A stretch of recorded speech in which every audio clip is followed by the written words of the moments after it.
अगर आप एक बैंकिंग एस्पायरेंट हैं और अगर आप भी बैंक एग्जामिनेशंस की प्रिपरेशन कर रहे हैं और अगर आपके साथ भी कुछ ऐसा ही हो रहा है जैसा कि आप लोगों ने थंबनेल पे देखा है, तो इस वीडियो को स्किप करने की कोशिश बिल्कुल भी मत करना, या फिर आप अभी इस वीडियो को छोड़कर जा सकते हैं।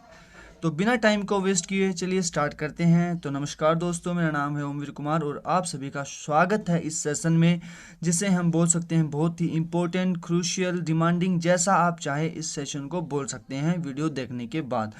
बिना टाइम को वेस्ट किए स्टार्ट करते हैं। तो दोस्तों, आज हम बात करने वाले हैं बहुत ही इंपॉर्टेंट मुद्दे के ऊपर। अगर आपको बैंकिंग एग्जामिनेशन की प्रिपरेशन करते हुए काफ़ी टाइम हो गया है, आपको सब कुछ आता है लेकिन आपकी स्पीड नहीं आ रही, इवन एक प्री का एग्ज़ाम भी क्लियर नहीं हो रहा, इवन एक क्लर्क का प्री भी एग्ज़ाम क्लियर नहीं हो रहा है, तो अब हम क्या करें कि कम से कम 2022 में हमारी एक जॉब लग जाए। तो चलिए दोस्तों, हम एक एक करके सब फैक्टर के ऊपर बात करते हैं। तो चलिए हम स्टार्ट करते हैं। तो आपको पता है दोस्तों, बैंकिंग एग्जामिनेशन में 4 पोर्शन होते हैं। सबसे पहले मैं चलो जीए को रख लेता हूँ। जीए, मैथ्स, इंग्लिश और रीजनिंग, 4 टॉपिक आपको पता है आते हैं। जीए आपका मेंस में आता है। अब बोलोगे आपने जीए को क्यों इंक्लूड किया? क्योंकि अल्टीमेट हमारा गोल तो जॉब पाना ही है ना, तो जीए भी हमें साथ में लेके चलना पड़ेगा। मैथ्स, इंग्लिश और रीजनिंग, तो एक एक करके हम सारे टॉपिक के ऊपर बात करेंगे। तो सबसे पहले मैं बात करना चाहूँगा इंग्लिश के ऊपर, जो कि बच्चों में बड़ा ही डर पैदा करता है, इंग्लिश सब्जेक्ट। तो पहले हम उसके बारे में बात करते हैं। तो 2 टाइप के कैंडिडेट एस्पायरेंट होते हैं दोस्तों, एक वो जिनको इंग्लिश नहीं आती, दूसरे वो जिनको इंग्लिश आती है। तो जिनको इंग्लिश आती है वो 2 मिनट के लिए कृपया इस वीडियो को सुने, और जिनको नहीं आती पहले मैं उनके बारे में बात कर लेता हूँ। तो अगर आपको इंग्लिश नहीं आती और अगर आपको लगता है इंग्लिश से डर, तो मैं बताता हूँ कि आपको इंग्लिश कैसे आएगी और कैसे स्टार्ट करनी है आपकी प्रिपरेशन की, आपको इंग्लिश में स्कोर मैक्सिमाइज हो जाए। अब बच्चे क्या करते हैं, इंग्लिश से बहुत ज़्यादा डरते हैं, लेकिन मैं मानता हूँ कि अगर बैंकिंग एग्जामिनेशन में अगर आप सबसे ज़्यादा स्कोर कर सकते हैं तो वो है इंग्लिश सब्जेक्ट। क्योंकि अगर आपको एक बारी लैंग्वेज समझ में आ गई तो फिर आपके मार्क्स कोई नहीं रोक सकता, और जो कि मेंस में भी आपको मैक्सिमाइज करवा सकते हैं आपकी स्कोरों को।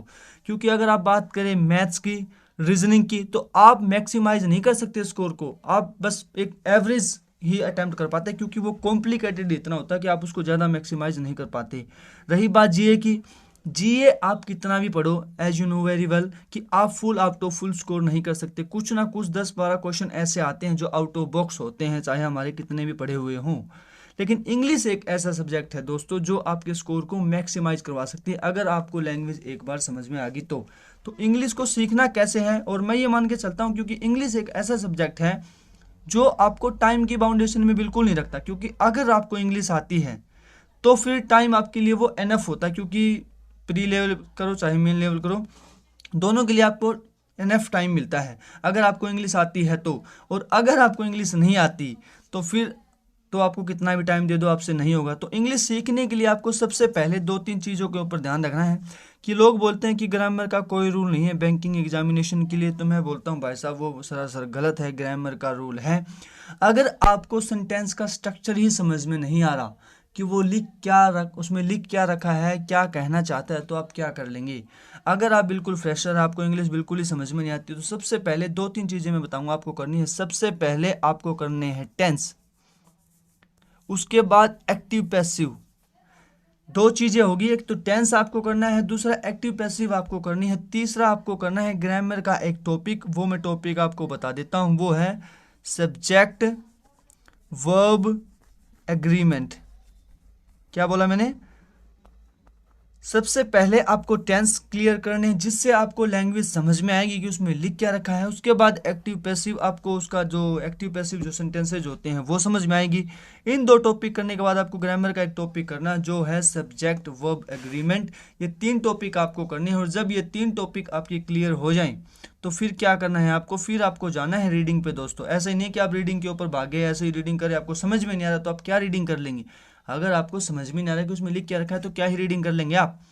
और ऐसा करने के बाद जब आपके ये तीनों टॉपिक क्लियर हो जाए तब आप जाएंगे रीडिंग के ऊपर, और डायरेक्ट द हिंदू के ऊपर मत कूदना। क्योंकि लोग बोलते हैं कि सर इंग्लिश को ठीक करना है इसलिए हम द हिंदू पढ़ते हैं। जबकि द हिंदू की पहली कंडीशन ही ये है कि आपकी इंग्लिश ठीक होनी चाहिए, तभी वो समझ में आएगी। माने हो ना इस बात को? तो लोग इंग्लिश ठीक करने के लिए द हिंदू पढ़ते हैं, और जबकि द हिंदू की पहली डिमांड ये है कि आपकी इंग्लिश ठीक होनी चाहिए। तो द हिंदू पे मत कूदना, आपको सबसे पहले इंडियन एक्सप्रेस या फिर कोई भी आप जो आप चाहें, द ट्रिब्यून पढ़ सकते हैं आप, जो आपको अच्छा लगे वो पढ़ सकते हैं आप, लेकिन द हिंदू पे मत कूदना भाई। मैं ये बोल रहा हूँ कि आप स्टार्टिंग में द हिंदू पे नहीं जाएंगे, उसके बाद आप रीडिंग के ऊपर कंटिन्यू रखेंगे, और आप 1-1.5 महीने के बाद आपको दिखेगा अमेजिंग रिजल्ट। जब आपका 1 महीना हो जाएगा तो आपको एक अमेजिंग रिजल्ट देखने को मिलेगा। उसके बाद आपको क्या करना है, मॉक लगाने हैं दोस्तों। क्या लगाने हैं? मॉक। अब मॉक का क्या रूल है? मॉक इसलिए लगाने दोस्तों क्योंकि अल्टीमेटली हमें एग्जाम में जाके एक किस्म का मॉक ही देना है। जब आपकी ये 2 चीज़ें क्लियर हो जाए, आपको ग्रामर की थोड़ी नॉलेज हो जाए, आपको रीडिंग समझ में आने लग जाए, तब आपको डायरेक्ट अल्टीमेटली मॉक पे जाना है। चाहे आपके 2 मार्क्स आए, डजंट मैटर, लेकिन आपको हमेशा प्रैक्टिस मॉक पे ही करनी है। सिलेबस कवर करने के बाद आप सारी वीडियोस को देखना बंद करो, सिर्फ मॉक्स पे जाओ। जितना प्रैक्टिस आप करोगे उतनी आपका जो कॉन्फिडेंस लेवल है वो बढ़ता जाएगा। तो ये तो होगी मेरी इंग्लिश की बात, कि इंग्लिश के लिए आपको क्या करना है। 2-3 चीज़ें मैंने आपको बताई हैं, उनके ऊपर ध्यान रखना। अब चलते हैं अल्टीमेटली जो इसके बाद जो भयंकर सब्जेक्ट होता है वो होता है मैथ्स। मैथ्स के बारे में हम बात कर लेते हैं कि सर मैथ्स से तो बिल्कुल डर लगता है, कोई बचाए हमको इससे। तो अब हम बात करते हैं मैथ्स के बारे में। मैथ्स आपको पता है कि प्री की अगर हम बात करें तो आपको चाहिए स्पीड, और मेंस की अगर आप बात करें तो हमको चाहिए कंसेप्ट। मानते हो कि मैथ्स में आपको प्री में चाहिए आपको स्पीड, और दूसरा आपको चाहिए कंसेप्ट। लेकिन अगर मैं दोनों चीज़ों को साइड में रखूँ तो सबसे पहले चाहिए आपको एक्यूरेसी। क्या चाहिए? एक्यूरेसी। आप देखते होंगे जिन बच्चों को काफ़ी टाइम हो गया है, अगर आप मॉक्स लगाते होंगे आप मॉक, तो आपको एक चीज़ देखने को मिलेगी कि आप हमेशा कुछ ना कुछ ऐसा करते हैं जिसमें आप आते हुए क्वेश्चन को भी गलत करते हैं। क्या करते हैं? आते हुए क्वेश्चंस को भी गलत कर देते हैं, तो उनको बोलते हैं सिली मिस्टेक्स। तो सबसे पहले तो इन सिली मिस्टेक्स को कम करना है। स्पीड्स की बात तो बाद में है, सबसे पहले इन सिली मिस्टेक को अवॉइड करना है जितना उसके। अपने आप को देखो कि हमारी सिली मिस्टेक्स कहाँ हो रही है, किस वजह से हो रही है, और अल्टीमेटली उन मिस्टेक्स को गायब करना है। और दूसरी बात, अगर कोई बच्चा फ्रेशर है तो सबसे पहले वो अपने सिलेबस को कवर करे भाई, क्योंकि अगर आपका सिलेबस ही कवर नहीं है तो आप क्या करोगे? स्पीड का चाटोगे स्पीड को। तो सबसे पहले आप सिलेबस को कवर करो, अपने कंसेप्ट को बिल्ड करो, क्योंकि अल्टीमेटली आपको मेंस में कंसेप्ट ही काम आने वाले हैं, ना स्पीड काम आने वाली है, और ना ही आपने जो भी रट रखा है वो कुछ नहीं काम आने वाला। आपको अल्टीमेटली कंसेप्ट प्लस में एक्यूरेसी के ऊपर चलना है। स्पीड तो आती रहेगी जैसे जैसे आप प्रैक्टिस करेंगे। तो स्पीड के लिए आपको क्या करना है दोस्तों? मैथ्स के लिए देखो मैं बताता हूँ आपको, क्योंकि मैथ्स का जो मेन जो फंडा है वो है कि आपको कम से कम 30 तक टेबल 30 तक स्क्वायर और 20 तक क्यूब आपको बिल्कुल रटने पड़ेंगे। 3 चीजें। चौथी चीज आपको परसेंटेज टू फ्रैक्शन, ये चीजें आपको रटनी है। 4 चीजें मैंने आपको बता दी है, टेबल, स्क्वायर, क्यूब और परसेंटेज टू फ्रैक्शन। अब अगली बात हम करते हैं कि आपको मैथ्स में और क्या करना है, अरिथमेटिक, जो कि मेंस में आपको सिलेक्शन दिलवाएगा। तो अरिथमेटिक के लिए आपको क्या करना है दोस्तों? लोग अरिथमेटिक से डरते रहते हैं, तो 3 टॉपिक मैं आपको बताने वाला हूं जो आपको अरिथमेटिक पूरा कंप्लीट करवा देंगे। जो आपको सबसे पहले आपकी डिमांड है अरिथमेटिक को पूरा करने के लिए, वो होता है परसेंटेज। सबसे पहले आप करेंगे परसेंटेज, फिर करेंगे आप रेशियो, और फिर करेंगे एवरेज। अगर ये आपके 3 टॉपिक क्लियर हैं तो फिर आपको कोई नहीं रोक सकता पूरा अरिथमेटिक कवर करने से। उसके बाद आप जाएंगे डीआई पे, ठीक है। तो आपको परसेंटेज, रेशियो, एवरेज, ये 3 टॉपिक आपके ऐसे होने चाहिए, आपकी बिल्कुल फाड़ू भयंकर तरीके से आपको बिल्कुल उंगलियों पे होने चाहिए कि बस कोई नहीं रोक सकता इसमें। अगर आपको ये टॉपिक आते हैं तो फिर आपकी मैथ्स में कोई नहीं रोक सकता। तो मैथ्स के लिए आपको क्या करना है दोस्तों? सबसे ज़्यादा जो बच्चे प्रिपरेशन कर रहे हैं, सबसे पहले मैं बताना चाहूँगा कि आप मल्टीप्लाई, ऐड, सब्ट्रैक्शन, डिवाइड, इन चीज़ों से खेलो। जितना हो सकता है खेलो, जितना हो सकता है उन चीज़ों से खेलो, और जितना हो सके बस इनसे से खेलो, मल्टीप्लाई, ऐड, डिवाइड, सब्ट्रैक्शन और 3 टॉपिक जो मैंने बताए हैं उनके ऊपर डिमांड रखो, आपका मैथ्स बिल्कुल स्ट्रॉन्ग हो जाएगा। स्पीड के बारे में हम बात करेंगे कि अल्टीमेटली हमारा गोल तो ये नहीं कि हमारा एग्जाम कैसे क्लियर होगा, उसके बारे में भी हम दोस्तों बात करेंगे, लेकिन उससे पहले जो मैं बातें बता रहा हूँ उनको सुनो। अल्टीमेटली जो फाइनल चीज़ है अगर वो मैं अभी आपको बता दूंगा तो फिर आप इस वीडियो को थोड़ी देखोगे, तो वो भी मैं आपको बताऊंगा। पहले मैं जो बेस जो रिक्वायरमेंट है हर सब्जेक्ट के लिए वो मैं बता रहा हूँ। तो ये आपकी मैथ्स की होगी, इंग्लिश की हो चुकी है। अब हम बात कर लेते हैं किसके बारे में, जीए, बाद में रीजनिंग की, क्योंकि रीजनिंग सबका फेवरेट टॉपिक है। जीए आपको क्या करना है दोस्तों, आप कितना ही पढ़ लो आपके पल्ले नहीं पड़ने वाला, क्योंकि अगर आप इसको रटने बैठोगे तो कुछ नहीं हो सकता। तो जीए के लिए आपको क्या करना है दोस्तों, डेली बेस पे आपको जीए को पढ़ना है। डेली बेस पे अगर आप डीओ को इंक्लूड करोगे तो आपकी जनरल नॉलेज बिल्कुल अच्छे तरीके से हो जाएगी। और अगर हम बात करें बैंकिंग अवेयरनेस की, तो सबसे पहले आपको क्या करना है, आप यूट्यूब पे जाएंगे, आपको बहुत सी वीडियोस मिल जाएंगी, आपको बैंकिंग अवेयरनेस बिल्कुल कंप्लीट कर लेनी है। आपको बिल्कुल कोई भी 30-35 वीडियोस मिल जाएंगी, और अगर नहीं मिलेंगी तो मैं आपको डिस्क्रिप्शन में लिंक दे दूंगा। तो सबसे पहले बैंकिंग अवेयरनेस जो हिस्ट्री है आप वो कंप्लीट करिए, उसके बाद आप डेली बेस पे अपना जीए पढ़ना स्टार्ट करिए। रटना नहीं है उसको बिल्कुल भी, अगर आप रटने बैठ गए तो कुछ नहीं होगा। जैसे ही आपके एग्जाम्स आते हैं उससे 3 महीने पहले आप डेली बेस पे करंट अफेयर को पढ़ना स्टार्ट कीजिए। डेली बेस पे जितना आप पढ़ेंगे डेली बेस पे उतना ही आपका कवर अप होगा। अगर आप ऐसे रटने बैठेंगे कि 1 महीने पहले हम जीओ कवर कर देंगे तो नहीं होने वाली। डेली बेस पे आपको पढ़ना है, कम से कम 3 महीने पहले आपको स्टार्ट करना है, और अगर उससे पहले स्टार्ट करेंगे तो और भी अच्छा, लेकिन 3 महीने पहले तो आपको स्टार्ट करना ही करना है। तो ये होगी जीए, क्योंकि जीए आपको मेंस में अल्टीमेटली सिलेक्शन दिलवाएगी। इंग्लिश और जीए 2 सब्जेक्ट ऐसे हैं जो आपके स्कोर को मैक्सिमाइज करवा सकते हैं। मैथ्स और रीजनिंग ऐसे हैं जो आप उसमें मैक्सिमम स्कोर नहीं कर सकते, क्योंकि डिफिकल्टी इतना आता है भाई साहब, इस वजह से आप उसमें मैक्सिमम स्कोर नहीं कर सकते। तो अब हम बात करते हैं रीजनिंग की। रीजनिंग 2 पोर्शन में बंटा है, आपको पता है, एक तो मिसलेनियस और एक पजल। क्या बात है। और अगर हम पजल की बात करें तो सबसे ज़्यादा लोग पजल पजल पजल पजल लगे रहते हैं, और सारा दिन puzzle puzzle puzzle puzzle puzzle puzzle puzzle करते रहते हैं। जबकि अगर आपको टाइम बचाना है प्री लेवल में तो मिसलेनियस को आपको जल्दी से जल्दी निपटाना पड़ेगा। बच्चे इस पे ध्यान नहीं देते, पजल के पीछे पड़े रहते, puzzle puzzle puzzle puzzle puzzle puzzle puzzle puzzle puzzle, बस पजल पूरा दिन। आपको मिसलेनियस की भी उतनी ही प्रैक्टिस करनी है जितनी आप पजल की प्रैक्टिस कर रहे हैं, क्योंकि इसको जितना जल्दी आप उड़ाएंगे ना, जितना जल्दी इसको सोल्व करेंगे एग्जाम के अंदर, उतना ही टाइम आपको ज़्यादा पजल के लिए मिलेगा। तो आपको दोनों को इक्वल वो देनी है भाई, अहमियत, पजल को भी और मिसलेनियस को भी। अगर आप 10 पजल लगा रहे हैं ना तो आपको कम से कम 30 क्वेश्चन इनके मिसलेनियस के भी लगाने ही लगाने चाहिए, क्योंकि तभी आपकी एक्यूरेसी आएगी और तभी आपकी स्पीड आएगी। क्यों? क्योंकि जब आप इसको जल्दी से निपटाओगे तभी तो इसके लिए ज़्यादा टाइम बचा पाओगे, क्योंकि पजल तो ऐसी टाइम कंज्यूमिंग होती है भाई, आप सबको पता है। अगर आप एक बार फंसे तो फिर आपको कोई निकालने वाला नहीं और आपका टाइम निकल जाएगा। ठीक है, तो मैंने क्या बोला है कि आपको पजल और मिसलेनियस में से क्या करना है कि सबसे पहले आपको मिसलेनियस को ज़्यादा टाइम देना और फिर पजल को भी, दोनों को इक्वल टाइम देना, क्योंकि अगर आप मिसलेनियस को जल्दी से निपटा पाएंगे तभी पजल के लिए ज़्यादा टाइम निकाल पाएंगे। आप ये मत सोचो कि बस पजल के सहारे हमारा हो जाएगा, नहीं, लेकिन पजल को भी आपको इक्वली ही इंपॉर्टेंट देनी है, क्योंकि अगर आपने मिसलेनियस को छोड़ा तो फिर पजल आपको ले डूबेगा, अगर आपने पजल को छोड़ा तो फिर मिसलेनियस ले डूबेगा। तो दोनों को आपको इक्वल इंपॉर्टेंस देनी है। तो अभी हम बात करते हैं अल्टीमेटली जो हमारा गोल था कि हमारी स्पीड कैसे आएगी। तो दोस्तों मैंने इंग्लिश के लिए आपको बता दिया है कि इंग्लिश के लिए आपको सबसे पहले 3 टॉपिक कवर करने हैं। कौन से? टेंस। अगर आपको आते हैं तो ठीक है, जिनको नहीं आती उनके लिए है ये। उसके बाद जो दूसरी बात मैं बताऊंगा वो उनके लिए जिनको इंग्लिश आती है। टेंस, एक्टिव पैसिव, और जो ग्रामर का मैंने एक टॉपिक बताया था, क्या? Subject verb agreement. जब आपकी ये कंप्लीट हो जाएं तीनों चीज़, अगर आपको आती है तो ठीक है, अगर नहीं आती तो सबसे पहले आपको ये कंप्लीट करनी है। उसके बाद जाना है आपको रीडिंग पे, और रीडिंग के लिए आप द हिंदू पे नहीं जाएंगे बिल्कुल भी। मैं आपको सजेस्ट नहीं करूँगा कि आप द हिंदू पे जाए, बिल्कुल भी नहीं जाएंगे। आप इंडियन एक्सप्रेस ले सकते हैं, द ट्रिब्यून ले सकते हैं। इन एग्जाम के ऊपर, इन न्यूज़पेपर के ऊपर आप जाएंगे, और रीडिंग आपको डेली बेस पे करनी है दोस्तों। जब आप 1 महीने तक कंटिन्यूसली रीडिंग करेंगे तो आपको दिखेगा कि मेरा स्कोर मैक्सिमाइज हो रहा है, मतलब मेरे को इंग्लिश समझ में आ रही है। और जैसे ही आपकी इंग्लिश समझ में आने लग जाए तब आप जाएंगे मॉक्स के ऊपर। और मॉक्स में कभी नहीं बोलूँगा कि आप फुल लेंथ मॉक लगाए, कभी नहीं बोलूँगा कि आप फुल लेंथ मॉक लगाए। आप हमेशा सेक्शनल मॉक लगाएं। सेक्शनल मॉक आपको लगाना है या फिर मिनी मॉक आपको लगाना है दोस्तों, और डेली बेस पे लगाना है।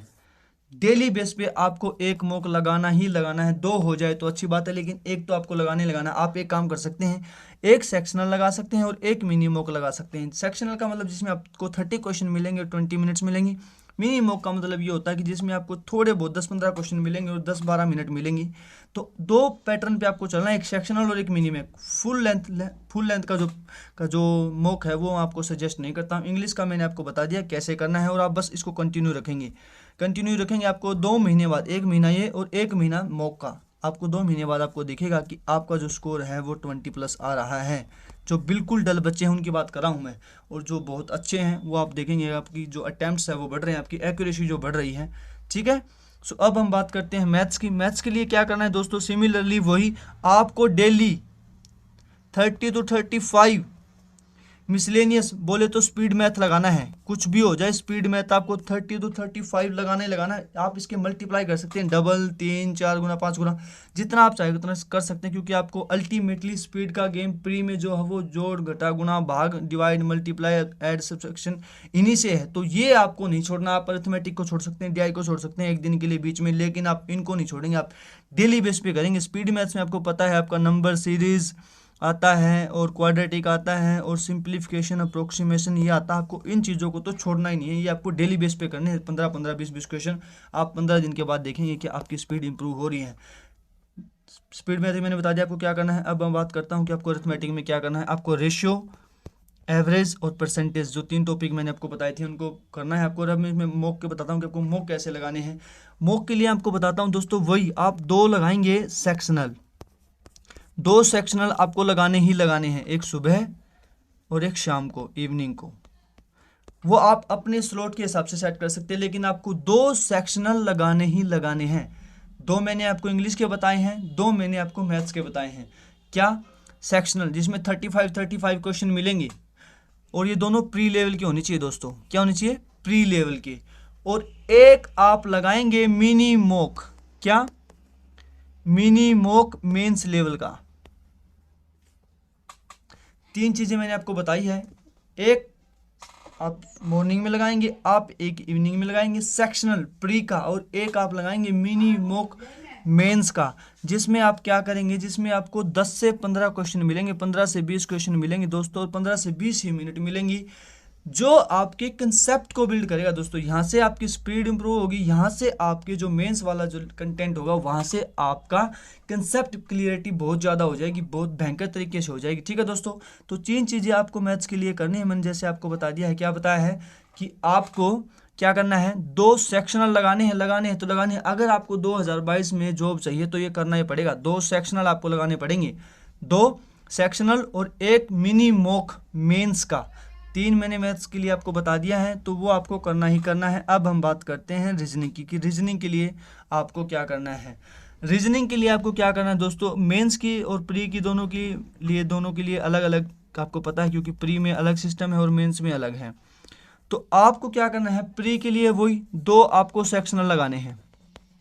2 सेक्शनल के लिए मैं क्यों बोल रहा हूँ दोस्तों, क्योंकि इस 2 सेक्शनल से आपकी कम से कम 10 से 12 आप पजल करेंगे, और मिसलेनियस जो टॉपिक है आपको अलग अलग छाटने की जरूरत नहीं पड़ेगी। आप उसमें 30 से 35 क्वेश्चन आप मिसलेनियस के करेंगे, तो लगभग आप यहाँ से 70 क्वेश्चन करेंगे, तो उसमें से आपको 10 से 4, 8-9 पजल हो जाएंगे आपके, कुछ मिसलेनियस हो जाएंगे। तो ये आपकी प्री लेवल का हो गया कि आपने अच्छी प्रैक्टिस कर ली आज।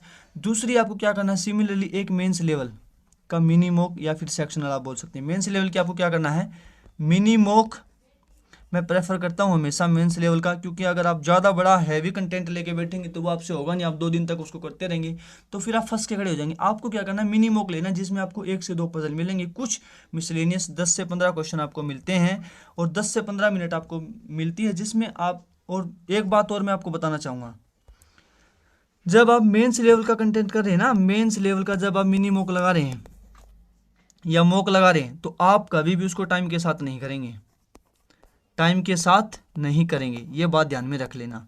आप हमेशा उसको सबमिट करेंगे और फिर करेंगे। पहले आप उसको सबमिट करेंगे और फिर उसको सोल्व करेंगे, बिल्कुल धीरे धीरे, ताकि आप कुछ सीखें। अल्टीमेटली गोल हमारा सीखना ही है ना, तो आप उस चीज़ को सीखेंगे। हर टॉपिक के लिए, हर सब्जेक्ट के लिए मैं ये बोल रहा हूँ, इंग्लिश के लिए भी, रीजनिंग के लिए भी, जीए के लिए भी और मैथ्स के लिए भी, हर सब्जेक्ट के लिए मैं बोल रहा हूँ कि जब आप मेंस लेवल का टेस्ट लगाते हैं, मॉक लगाते हैं, तो आपको उसको टाइमर के साथ बिल्कुल भी नहीं करना है। आप अपना टाइम लीजिए और अपनी कंसेप्ट की क्लियरिटी को उजागर कीजिए, उसकी कंसेप्ट की क्लियरिटी को बढ़ाइए, क्योंकि अल्टीमेटली गोल हमारा कंसेप्ट को सीखना है। स्पीड तो ऑटोमेटिकली आती रहेगी, क्योंकि अगर हमारा माइंड का अगर ग्रोथ होती है तो हमारी जो स्पीड है वो ऑटोमेटिकली बढ़ती जाएगी। ठीक है दोस्तों, तो जैसा कि मैंने बताया आपको टाइम के साथ। और दूसरा, अगर आप प्री लेवल लगा रहे हैं, प्री लेवल, तो आपको टाइम का साथ नहीं छोड़ना है, आपको हमेशा टाइमर के साथ लगाना है, हमेशा टाइमर के साथ। चाहे आपका 1 मार्क्स आए, चाहे 2 आए, चाहे 3 आए, आप कितने भी मार्क्स आए आपके, चाहे नेगेटिव में आए, डजंट मैटर, लेकिन आपको हमेशा टाइम के साथ लगाना है। क्योंकि प्री में हमेशा हमारा साथी जो होता है, हमारा जो दुश्मन जिसको हम बोल सकते हैं, वो टाइम ही होता है, और हमको टाइम को ही पिछाड़ना है। क्योंकि इसीलिए हमको क्या करना है, जो प्री लेवल के आप जितने भी मॉक लगाएंगे, और हमेशा मैंने क्या बोला, सेक्शनल लगाएंगे। सेक्शनल लगाने के बाद आप क्या करेंगे, आपको दिखेगा कि हाँ मैं इस सब्जेक्ट में वीक हूँ, यहाँ मैं इस टॉपिक पे ज़्यादा टाइम ले रहा हूँ, तो आपको अपनी जो कमी है, वो खामियां हैं, वो दिखेंगी, और सिली मिस्टेक्स भी दिखेंगी कि आप सिली मिस्टेक्स क्या कर रहे हैं। ठीक है दोस्तों, हर सब्जेक्ट का इंडिविजुअल आपको पता चलेगा। तो मैंने क्या बताया है आपको कि जो मेंस है वो टाइम के साथ नहीं लगाना है, और जो प्री है वो बिना टाइम के नहीं लगाना, आपको हमेशा टाइम के साथ लगाना है। तो मैंने आपको मैथ्स के लिए बता दिया है, इंग्लिश के लिए बता दिया है, रीजनिंग के लिए बता दिया है, जीए के लिए मैं क्या ही बताऊँ, आपको पता है जीए आपको बस एक ही काम करना है, आपको इसको डेली बेस पे पढ़ना है। एग्ज़ाम से 3 महीने पहले आपको इसको डेली बेस पे पढ़ना स्टार्ट कर देना, और जो पीछे वाले कम से कम 3 महीने हैं वो आपको रिवाइज करना स्टार्ट कर देना है। क्या बोला मैंने, देखो मैंने 2-3 चीज़ें आपको बोली जीए के लिए, क्या कि आप 3 महीने पहले एग्जाम से आप डेली बेस पे करंट अफेयर पढ़ना स्टार्ट करेंगे कम से कम। अगर इससे पहले जाते हैं तो वो आपकी इच्छा है, 4 महीने, 5 महीने, 6 महीने, वो आपके लिए अच्छा है, लेकिन 3 महीने पहले आप डेली बेस पे पढ़ना स्टार्ट करेंगे बिल्कुल डिटेल से। दूसरा, आप बैंकिंग अवेयरनेस की जो हिस्ट्री है, जो स्टैटिक है, वो आप सबसे पहले अपना सिलेबस कवर करेंगे, क्योंकि सिलेबस इज़ मोस्ट इंपॉर्टेंट। अगर आपने सिलेबस ही नहीं कवर किया तो फिर क्या किया, क्या करेंगे आप स्पीड का, क्या करेंगे आप स्पीड के पीछे भाग के। अगर आपने सिलेबस ही कवर नहीं किया, आपको कुछ आता ही नहीं, तो सबसे पहले सिलेबस कवर करिए, उसके बाद आप मॉक्स पे आइए, उसका बस मॉक्स पे आने के बाद आप उसका पीछा मत छोड़िए, आप उसके साथ पढ़े रहिए, आपका सोल्यूशन अल्टीमेटली क्या है कि आपका जो सिलेक्शन हो जाएगा दोस्तों। सो आज मैंने बहुत सी बातें आपके साथ की है कि आपको सबसे पहले सिली मिस्टेक्स को अवॉइड करना है। क्या करना है, सिली मिस्टेक्स को अवॉइड करना है। दूसरी बात, आपको फुल लेंथ के मॉक जो है वो नहीं लगाने, वो सिर्फ वीक में 2 लगाने हैं, आप किसी दिन भी लगा सकते हैं।